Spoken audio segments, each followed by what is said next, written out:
Hi, I'm Shanda Mese. I'm the IBI consultant that the principal and the transition team has asked me to come in to show you how to use a personal Pecs system for Sam, who will be attending. I'll give you a brief description about Sam. He's nonverbal, so he has no verbal communication skills At all to communicate what he wants in school to do as well. And the parents have asked me, as well as the school has asked me, to come in to talk to you and show you how to use a Pecs system. Set out in front of you. So I'm just going to give you a brief introduction about myself. I'm a therapist that specializes in teaching young children and other professionals how to use the Pecs system. Next section here, I have the agenda, and it just will be a basic guideline of what we're going to follow today. Alright. So, and as well, I have included for you to follow is the objectives. Okay. So the first thing we're going to go through is what is a Pecs system. I'm going to show you this picture.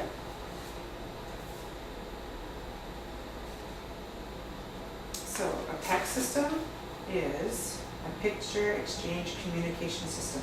So there's two kinds. You can either use a 3-ring binder, which I have here today, and we'll go through later on how to design your own pages, and then I'll show you how to use it.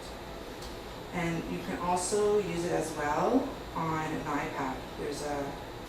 So who a Pecs system is designed for? The picture exchange communication system is a form of augmentative alternative communication produced by an educational consultant. While the system is commonly used as a communication aid for the children with autism spectrum disorder, which Sam has. So the Pecs has been the subject of an academic research with currently over 85 Pecs related publications. Wow. So a little bit of history of who developed the Pecs system. The Pecs system was developed in 1985 at a Delaware autism program by Lori Frost and Andy Bondi. They noted that traditionally the communication techniques include speech imitation, sign language, and picture point systems. Relied on the teacher to initiate social interactions, which you'll be learning how to do later on. Okay. And none focused on teaching students to initiate interactions. Based on these observations, Frost and Bondi created a functional means of communication for individuals with a variety of communication challenges. So sometimes students come into your classroom, they have little verbal cues that they do, so they might hear a moan, so it'll be like or they'll point to things. Some have no verbal skills whatsoever. So there's just a variety of challenges and behaviors. So it also helps with that as well. Okay. Just a brief summary. I read an article. It's called Using the Picture Exchange Communication System with Children with Autism. So what happens was they had 3 children. So Alex, who's 12 years old, Kyle, who's 5.9 years of age, and Jake.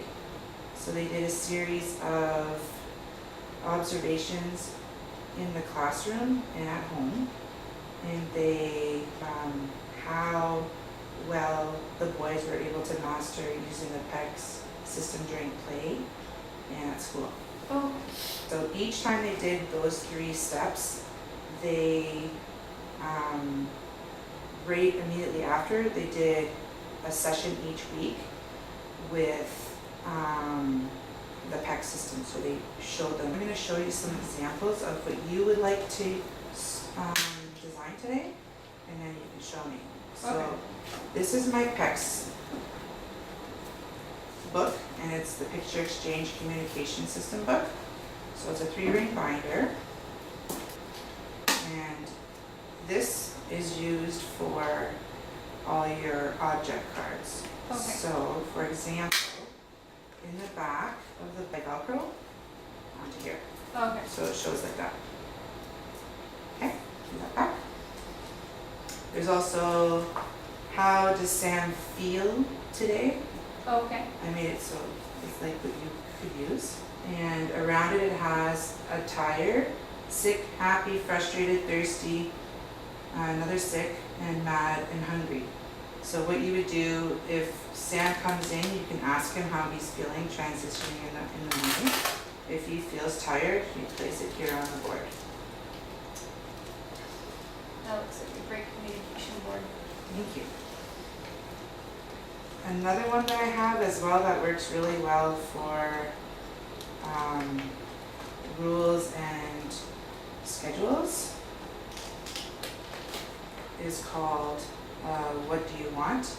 So when he does his morning snack, again, you could put whatever his interest is on this side. So let's say it's books or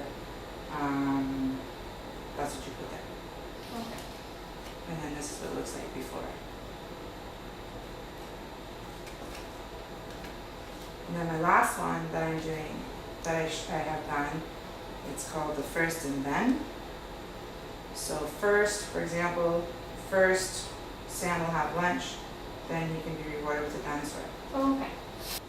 So right now, I'm going to have you choose out of my book which one you'd like to work on. I think I'd like to work on the first and then. Okay. Because that's skills that I've worked on with children before, so I know how to use or work with them. Okay.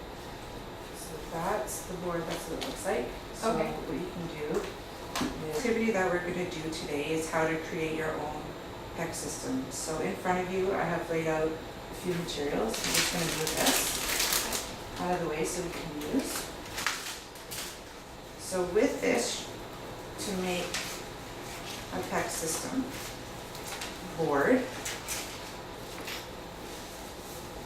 you need your cardstock Okay. and a laminating sheet. These are really good because they're self-laminating. I know, I was just thinking that. These are perfect. Yeah. And what you're gonna do is you're gonna take the scissors, so there's some here, for example, there's food. So you cut out each individual squares, Okay. and then you laminate them, and then you can place them on the, sorry, after you laminate Okay. that. So I'm gonna go along with you. We'll do it together. So the first step is to laminate your page.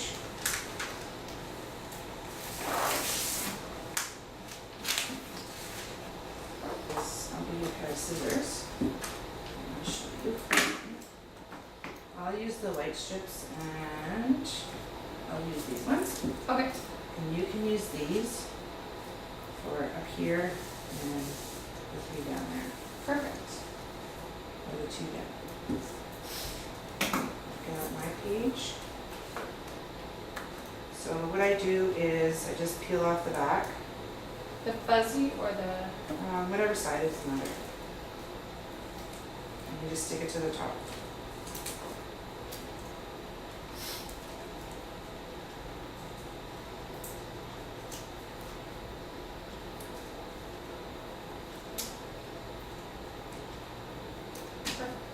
Okay, and then after you're done with that, I'll take this one apart just so you can see how it goes. And you try yourself. Alright, so next you put the Velcro down below. So you do one strip here, one in the middle,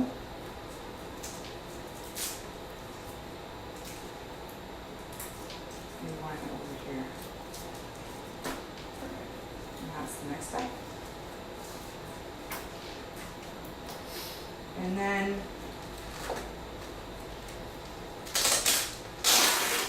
you can take it apart, and I'll let you choose which you want to put there. There's a dinosaur and a horse, or lunchtime, and large group. Architecture.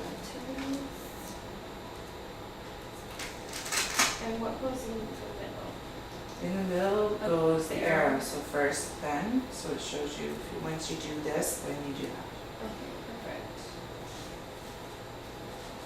Very good. So that gives you a basic idea how to set up your boards. And you can choose whatever style of board. You can use it with math, to teach you math skills. You can use it with feelings. You can use it with letters. You can use shapes and colors, so the basic things he needs to know. And what to use, what tools to use. So pencil, a picture of a pencil. So first you use your pencil, then you get your dinosaur. Perfect. Okay. Seems like it's pretty easy to make when you know the skill that you're about to do. Yes, I use the Pecs system. So phase one is how to communicate. So there's going to be 2 adults in the room. I'm not sure if it's required working with Sam. And the teacher, which would be you, would be the communicative partner. So that means the student will be able to hand the communicative partner a picture of the desired object or a food item followed by a reward. Okay. So for example, let's say you wanted the dinosaur. Okay, so this would be, if you were Sam, you would have that in front of Sam, and I'm the communicative partner. Okay. So I would show you this dinosaur and just do this. So you would then try and reach for it. So the communicative partner is showing you the desired object that you want, which is in your card on the table. Oh, okay. So then the physical prompter, which would be the EA, who's working with you, would sit behind Sam. So if you're Sam and the communicative partner's over there, the physical prompter pick up the page and then hand it to me. Oh, okay. Okay, so the communicative partner His way of asking for the toy. for the toy. And asking every for the time toy. he does this, you give him the dinosaur as a reward. Perfect. Okay, so that way, when he knows, once he's learnt this, then he can move on to the next step, which we'll go through. Okay. Perfect. Okay, and you can also use different reinforcing items for rewards as well. So if Sam really likes to use the computer, you can use that as well. Okay.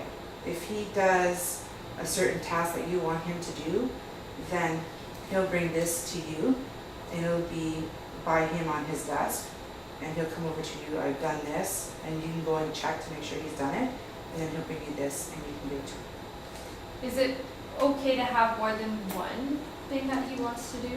Like a selection? Yes, because in the first phase, you're gonna go through all the things he likes. Okay. So you're gonna keep doing the same thing like I showed you in phase one, Yes. so that he can master the skill of handing you what he wants, Okay. and then he'll be rewarded. You can also say as well, dinosaur, so you're labeling what he wants as well, Okay. and he'll hear it too. And that's phase two. There's useful resources for you to, you can use it for your iPad, because I understand. Is there any questions? So Sam's never used this system before? No, so basically what you want to do is start off with phase one, Okay. and once he's totally mastered that skill, then I can come in and follow up with you on his progress, maybe in about a month, and then we can discuss what you'd like to, the next step is. Perfect, that would be great. All right, thank you very much. Thank you for meeting with me and helping me understand this.